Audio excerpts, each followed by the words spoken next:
Hello friend, स्वागत है आपका हमारे यूट्यूब चैनल क्लिक गुरुजी में। आज इस वीडियो में हम हिस्ट्री के टॉपिक को एक नए टॉपिक को लेकर आए हैं, जो कि आज इसमें हिस्ट्री के मिसलेनियस क्वेश्चन होंगे। विविध प्राचीन भारत के क्वेश्चंस इस वीडियो में हम डिस्कस करेंगे। तो बहुत ही इंपॉर्टेंट वीडियो होने वाली है और एक एक क्वेश्चन किसी ना किसी कॉम्पिटिटिव एग्जाम में आया हुआ है। तो ये वीडियो बहुत हेल्पफुल होने वाली है आप सभी के लिए। अगर आप नए हैं तो चैनल को जाकर आप सब पहले सब्सक्राइब कर लीजिए, और वीडियो अगर आपको अच्छी लगे तो प्लीज़ वीडियो को लाइक और शेयर करना बिल्कुल मत भूलिएगा। तो चलिए आज का वीडियो स्टार्ट करते हैं कि किस विदेशी यात्री ने भारत का दौरा सबसे पहले किया था। किस विदेशी यात्री ने भारत का दौरा सबसे पहले किया था? तो ये किया था हैंसोंग ने, मेगास्थनीज ने, इत्सिंग ने या फिर फाहियान ने। बताइए, किस विदेशी यात्री ने भारत का दौरा सबसे पहले किया था? ये किया था मेगास्थनीज ने। किसने किया था? मेगास्थनीज ने किया था। इंपॉर्टेंट क्वेश्चन है, देखिए एसएससी में आया हुआ है। चलिए नेक्स्ट क्वेश्चन पे बढ़ते हैं। प्राचीन भारत में निम्न में से कौन सा विद्या अध्ययन का केंद्र नहीं था? प्राचीन भारत में कौन सा विद्या अध्ययन का केंद्र नहीं था? तो ये आपका तक्षशिला भी था, विक्रमशिला भी था, नालंदा भी था, लेकिन कौशाम्बी नहीं था। ठीक, तो आप याद रखिएगा कि प्राचीन भारत में विद्या का केंद्र कौन सा नहीं था? कौशाम्बी नहीं था, तक्षशिला भी था, विक्रमशिला भी था और नालंदा भी था। नेक्स्ट वीडियो पे बढ़ते हैं। शून्य की खोज किसने की? शून्य की खोज किसने की? तो शून्य की खोज आर्यभट्ट ने की। बहुत ज़्यादा फेमस क्वेश्चन है, बहुत ज़्यादा एग्जाम में आपका आता है ये क्वेश्चन। नेक्स्ट पर बढ़ते हैं। महापाषाण संस्कृति 1500 ईसा पूर्व से 1000 ईसा पूर्व हमें दक्षिण भारत के ऐतिहासिक युग से परिचित कराती है, जब महापाषाण काल में उपयोग में लाए जाते थे। फिर से एक बार क्वेश्चन रिपीट करते हैं कि महापाषाण संस्कृति जो कि 1500 ईसा पूर्व से 1000 ईसा पूर्व हमें दक्षिण भारत के उस ऐतिहासिक युग से परिचित कराती है, जब महापाषाण काल में उपयोग में लाए जाते थे। तो क्या उपयोग में लाए जाते थे बताइए? पत्थर के बने अस्त्र, पत्थर के बने औजार और उपकरण, बड़े पत्थरों से घेरी हुई समाधियाँ या कब्रों, या फिर पत्थर से बनी हुई दैनिक उपयोग की सामग्री। तो बताइए, ये पत्थर से बने औजार और उपकरण यूज़ में लाए जाते थे। नेक्स्ट क्वेश्चन पे पढ़ते हैं। किस पुस्तक का 15 भारतीय व 40 विदेशी भाषाओं में अनुवाद किया जा चुका है?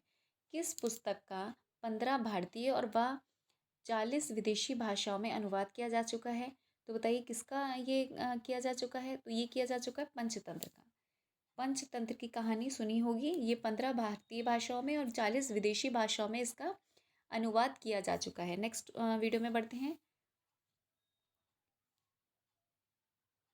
नेक्स्ट क्वेश्चन पे बढ़ते हैं। न्यूमिस्मेटिक्स क्या है? न्यूमिस्मेटिक्स क्या है? तो न्यूमिस्मेटिक्स क्या है बताइए? तो न्यूमिस्मेटिक्स जो है सिक्कों व धातुओं का अध्ययन है। न्यूमिस्मेटिक्स किसको कहा जाता है? सिक्कों व धातुओं के अध्ययन को कहा जाता है। देखिए ये क्वेश्चन आपके आरआरबी में पूछा गया है। नेक्स्ट क्वेश्चन पर बढ़ते हैं। हितोपदेश के लेखक कौन है? हितोपदेश के लेखक कौन है? बाणभट्ट हैं, भवभूति हैं, नारायण पंडित हैं या फिर विष्णु शर्मा हैं? बताइए। तो हितोपदेश के जो लेखक हैं वो आपके नारायण पंडित हैं। देखिए आरआरबी में ये क्वेश्चन पूछा गया है। कोई ना ये जितने भी क्वेश्चंस हैं किसी ना किसी कॉम्पिटिटिव एग्जाम में पूछे गए हैं, तो बहुत ही इंपॉर्टेंट क्वेश्चन है। एक एक क्वेश्चन को अच्छे से वॉच करिए आप। नाट्यशास्त्र की रचना किसने की है? तो नाट्यशास्त्र की रचना करने वाले जो हैं वो भरत मुनि हैं। नाट्यशास्त्र की रचना करने वाले कौन है? भरत मुनि हैं। नेक्स्ट क्वेश्चन पे बढ़ते हैं। विक्रम संवत प्रारंभ हुआ। विक्रम संवत कब प्रारंभ हुआ बताइए? ये हुआ 58 ईसा पूर्व में। कब हुआ? 58 ईसा पूर्व में विक्रम संवत की स्टार्टिंग हुई। ये भी क्वेश्चन आपका इम्पॉर्टेंट है। ठीक, नेक्स्ट क्वेश्चन पे बढ़ते हैं। अंकोर वाट कहाँ स्थित है? अंकोर वाट कहाँ स्थित है? तो अंकोर वाट जो है कंबोडिया में स्थित है। अंकोर वाट कहाँ स्थित है? तो आपके कंबोडिया में स्थित है। नेक्स्ट क्वेश्चन पे बढ़ते हैं। पुरा पाषाण काल में आदि मानव के मनोरंजन के साधन थे। तो आदि मानव के मनोरंजन के साधन क्या थे? तो शिकार। पहले क्या करा जाता था? आदि मानव के मनोरंजन के शिकार पहले शिकार ही करा जाता, तो ये इनके मनोरंजन के साधन होते थे। निम्नलिखित में से किसको चालुक्योलिथिक एज कहा जाता है? निम्नलिखित में से किसको चालुक्योलिथिक एज कहा जाता है? तो किसको कहा जाता है? इसको कहा जाता है ताम्रपाषाण युग को। किसको कहा जाता है? ताम्रपाषाण युग को। नेक्स्ट क्वेश्चन पे बढ़ते हैं। स्वपन वासवदत्ता के लेखक कौन है? एक एक क्वेश्चन बहुत इंपॉर्टेंट है और बहुत सारे कॉम्पिटिटिव एग्जाम्स में आपके रिपीट होते हैं ये क्वेश्चंस। ठीक, तो बताइए स्वपन वासवदत्ता के लेखक कौन है? तो स्वपन वासवदत्ता के जो लेखक हैं वो हैं भास। कौन है? भास। देखिए बीपीएससी में ये क्वेश्चन पूछा गया है। नेक्स्ट क्वेश्चन पे बढ़ते हैं। नालंदा विश्वविद्यालय किस लिए प्रसिद्ध है? नालंदा विश्वविद्यालय किस लिए प्रसिद्ध है? तो नालंदा विश्वविद्यालय जो है वो बौद्ध धर्म दर्शन के लिए प्रसिद्ध है। बौद्ध धर्म दर्शन के लिए प्रसिद्ध है। उस स्रोत का नाम बतलाएं जो प्राचीन भारत के व्यापारिक मार्गों का पर मौन है। उस स्रोत का नाम बतलाएं जो प्राचीन भारत के व्यापारिक मार्गों पर मौन है। तो कौन सा मार्ग है बताइए जो कि मौन है? तो ये आपका है मिलिंद पन्नो। क्या है? मिलिंद पन्नो। चलिए नेक्स्ट क्वेश्चन पे बढ़ते हैं। आधुनिक मानव के हाल का पूर्वज क्या है? आधुनिक मानव जो है उसके हाल का पूर्वज कौन है? तो कौन है बताइए? ये है क्रो मैग्नन मनुष्य। कौन सा मनुष्य है? क्रो मैग्नन मनुष्य। नेक्स्ट क्वेश्चन पे बढ़ते हैं।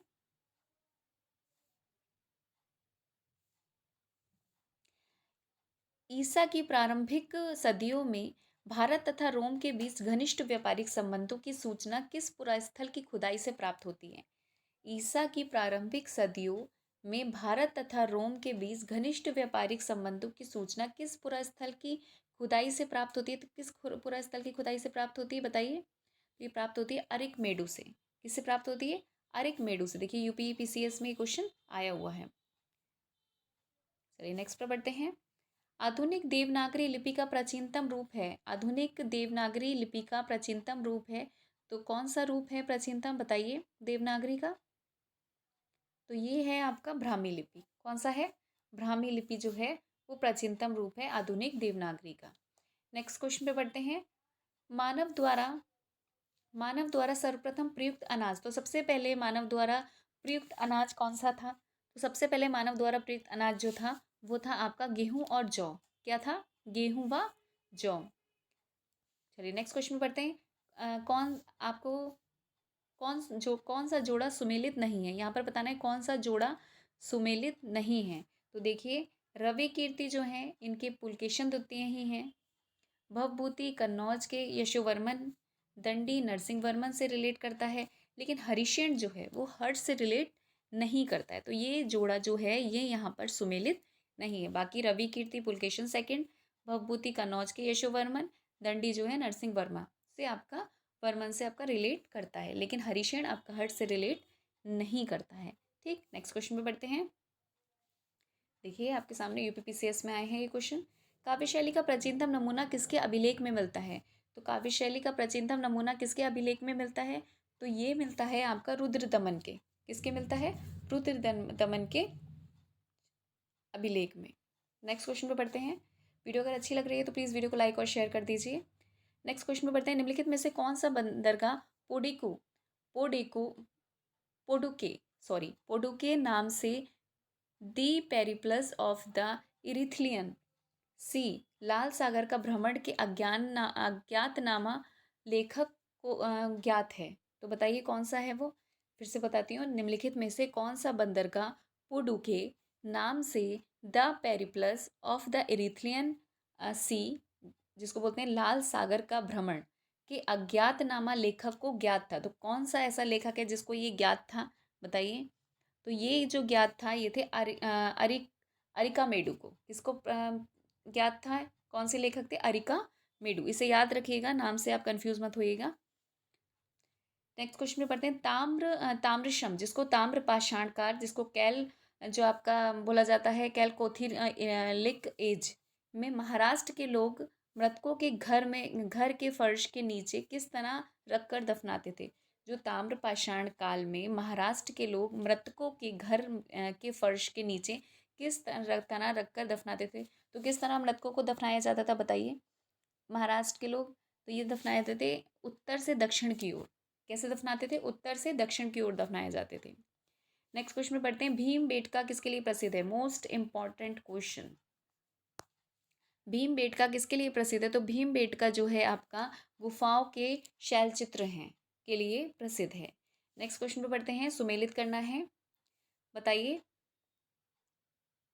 ये है आपका रामेश्वरम, द्वारका, सारनाथ, महाकाल मंदिर। इसमें राज्य दे रखे हैं कि कहाँ कौन सा मंदिर है। तो बताइए कौन सा होगा? देखिए रामेश्वरम जो है वो आपका तमिलनाडु में है, द्वारका जो है गुजरात में है, सारनाथ आपका है उत्तर प्रदेश में, और महाकाल का मंदिर आपका मध्य प्रदेश में है। रामेश्वरम तमिलनाडु में है, द्वारका मध्य गुजरात में है, सारनाथ उत्तर प्रदेश में है, और जो है आपका महाकाल का मंदिर आपका मध्य प्रदेश में है। इस हिसाब से आपका ए वाला आंसर सही हो जाएगा। चलिए नेक्स्ट क्वेश्चन पढ़ते हैं। देखिए एमपी पीएससी में आया है। नेक्स्ट क्वेश्चन में पढ़ते हैं, भारतवर्ष के लिए इंडिया शब्द का प्रयोग सर्वप्रथम किसने किया? तो भारतवर्ष के लिए इंडिया शब्द का प्रयोग सर्वप्रथम किसने किया? तो बताइए किसने किया है ये किया है हेरोडोट्स ने। किसने किया है? हेरोडोट्स ने भारत के लिए इंडिया शब्द का प्रयोग सबसे पहले किया है।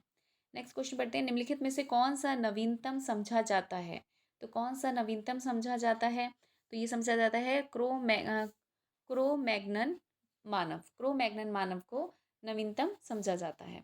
नेक्स्ट क्वेश्चन में पढ़ते हैं, इतिहास के पिता द फादर ऑफ हिस्ट्री की पदवी सही अर्थों में निम्न में से किससे संबंधित है? तो फादर ऑफ द हिस्ट्री की जो पदवी है वो सही अर्थों में किससे संबंधित है? तो बताइए किससे संबंधित है? तो ये संबंधित है हेरोडोट से। किससे संबंधित है? हेरोडोट से। नेक्स्ट क्वेश्चन पे बढ़ते हैं, प्राचीन नगर तक्षशिला निम्नलिखित में से किसके बीच स्थित था? तो प्राचीन नगर जो था तक्षशिला निम्नलिखित में से किसके बीच स्थित था? तो बताइए किसके बीच स्थित था? ये था सिंधु व झेलम के। किसके स्थित था? किसके बीच? तो ये था सिंधु व झेलम के। चलिए नेक्स्ट क्वेश्चन में पढ़ते हैं, निम्नलिखित अंग्रेजों में से कौन था जिसने सर्वप्रथम भगवत गीता का अंग्रेजी में अनुवाद किया था? तो ऐसा कौन सा अंग्रेज था जिसने सबसे पहले भगवत गीता का अंग्रेजी में अनुवाद किया था? तो बताइए किसने किया था? ये किया था चार्ल्स विल्किंस ने। किसने किया था?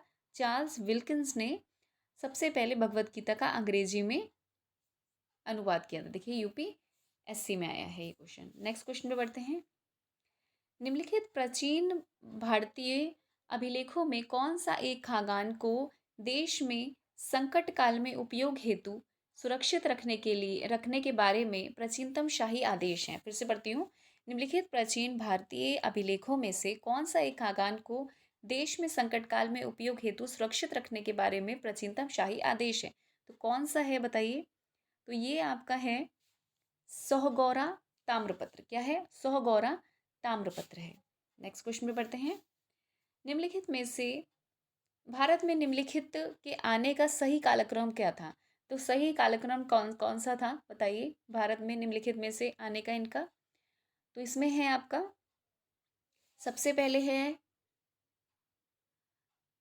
पहले होगा आपका नगर संस्कृति, ठीक, फिर लोहे का हल, फिर आहत मुद्रा चांदी के सिक्के, और सबसे लास्ट में है सोने के सिक्के।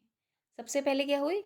नगर संस्कृति, फिर लोहे का हल, आहत मुद्रा चांदी के सिक्के, और फिर आए सोने के सिक्के। तो इस हिसाब से आपका डी वाला आंसर राइट हो जाएगा।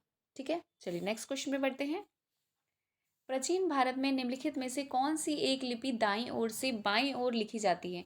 तो प्राचीन भारत में कौन सी ऐसी लिपि है जो दाईं ओर से बाईं ओर लिखी जाती है? तो बताइए कौन सी लिपि है? तो ये लिपि है खरोष्टी लिपि। कौन सी लिपि है?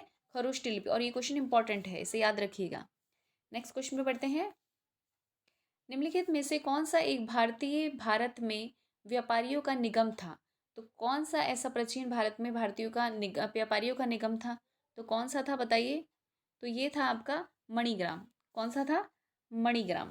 नेक्स्ट क्वेश्चन में पढ़ते हैं, पुलकेशिन प्रथम का बदामी शिलालेख शक वर्ष 465 का दिनांकित है। यदि इसे विक्रम संवत में दिनांकित करना हो तो वर्ष होगा, तो बताइए कौन सा वर्ष होगा? तो ये होगा 600। कौन सा वर्ष होगा? 600। ठीक है, चलिए नेक्स्ट क्वेश्चन में बढ़ते हैं, सूची 1 को सूची 2 से हमें मिलान करना है। ठीक, बताइए कौन सा होगा? देखिए गुप्त को आप देवगढ़ से रिलेट करिए, चंदेल को खजुराहो से, चालुक्य को बादामी से, और पल्लव को पनमले से। ठीक है, पनमले से। फिर से बताती हूँ, गुप्त को किससे करा? देवगढ़ से, चंदेल को खजुराहो से, चालुक्य को आपने बादामी से, और पल्लव को पनमले से। इस हिसाब से आपका ए आंसर सही हो जाएगा। सूची वाले क्वेश्चंस बहुत आते हैं, अच्छे से देखिए। इसको भी सूची 1 को सूची 2 से मिलान करना है, राज्य को राजधानी से आपको मिलाना है। तो बताइए क्या होगा? चेर जो है, चेर राज्य की राजधानी जो है वो करियूर या वांजी है। चोल की है पुहुर और कावेरीपट्टनम या एवं उरेर। और पांड्यों की जो है वो है कोकई और मदुरई। ठीक है, कोकई और मदुरई। इस हिसाब से आपका फर्स्ट वाला आंसर सही हो जाएगा। फिर से बताती हूँ, चेर की जो राजधानी है वो है करूर या वांजी। चोल की है पुहुर, कावेरीपट्टनम या उरेयूर। पांडे की जो है कोकई एवं मदुरई। नेक्स्ट क्वेश्चन पे बढ़ते हैं। मुद्रा राक्षस नामक पुस्तक का लेखक कौन सा है? Important question. मुद्रा राक्षस का लेखक कौन सा है बताइए? तो मुद्रा राक्षस का जो लेखक है वो है विशाख दत्त। मुद्रा राक्षस का लेखक कौन सा है? विशाख दत्त। बहुत आता है ये क्वेश्चन। चलिए नेक्स्ट क्वेश्चन में पढ़ते हैं। बौद्ध, जैन एवं ब्राह्मण धर्मों में कौन सी धारणा एक जैसी है? बौद्ध, जैन एवं ब्राह्मण धर्मों में कौन सी धारणा एक जैसी है? तो बताइए कौन सी धारणा एक जैसी है? तो ये धारणा है कर्मवाद का सिद्धांत। कौन सा है? कर्मवाद का सिद्धांत। ये आपका जो है बौद्ध में, बौद्ध धर्म में, जैन धर्म में और आपका ब्राह्मण धर्म में एक जैसी है। नेक्स्ट क्वेश्चन पे बढ़ते हैं। बिहार महान धार्मिक केंद्र है। बिहार महान धार्मिक केंद्र है, तो बताइए बिहार महान धार्मिक केंद्र कौन सा है बिहार का? तो ये होगा आपका सिखों के लिए, जैनों के लिए, बौद्धों के लिए, इन सभी के लिए। तो बिहार जो है वो महान धार्मिक केंद्र किस किस का है? सिखों के लिए, सिखों का भी है, जैनों के लिए भी है और बौद्धों का भी है। तो ये तीनों के लिए है, इन सभी के लिए आंसर आ जाएगा। और आज इस वीडियो का लास्ट क्वेश्चन ये है कि कौन सुमेलित नहीं है? इनमें से बताना है आपको कौन सा सुमेलित नहीं है। तो देखिए, हिंदू धर्म में गीता है, मुस्लिम धर्म में कुरान है, बौद्ध धर्म में धम्मपद है, लेकिन जैन धर्म में बाइबल नहीं है, क्योंकि ये जो है ये आपका क्रिश्चियन में है, ईसाई धर्म में है बाइबल। तो इसके हिसाब से आपका डी वाला क्वेश्चन यहाँ पर ऑप्शन सही हो जाएगा। तो ठीक है, इस वीडियो में हमने 41 क्वेश्चंस बताए हैं। आप बताइए कमेंट करके कि आपके कितने क्वेश्चंस यहाँ पर ठीक बन रहे हैं। वीडियो अगर अच्छी लगी हो तो प्लीज़ वीडियो को लाइक और शेयर करना बिल्कुल मत भूलिएगा। और चैनल पर अगर आप नए हैं तो चैनल को जाकर सब्सक्राइब कर लीजिए, जिससे इसी तरह हम महत्वपूर्ण वीडियो हम आपके लिए लाते रहें। पूरी जीके जीएस हम यहाँ आपके लिए कंप्लीट करा रहे हैं। इसके साथ साथ हमारी टीजीटी पीजीटी की क्लास भी चल रही है, जो कि हमारे चैनल पर सर ले रहे हैं। ठीक है, तो इसी तरह से आप हमारे साथ वीडियो में बने रहिए। और वीडियो अगर अच्छी लगी हो तो प्लीज़ वीडियो को लाइक और शेयर करना मत भूलिएगा। नेक्स्ट वीडियो में मिलते हैं, तब तक के लिए थैंक यू, धन्यवाद, जय हिंद।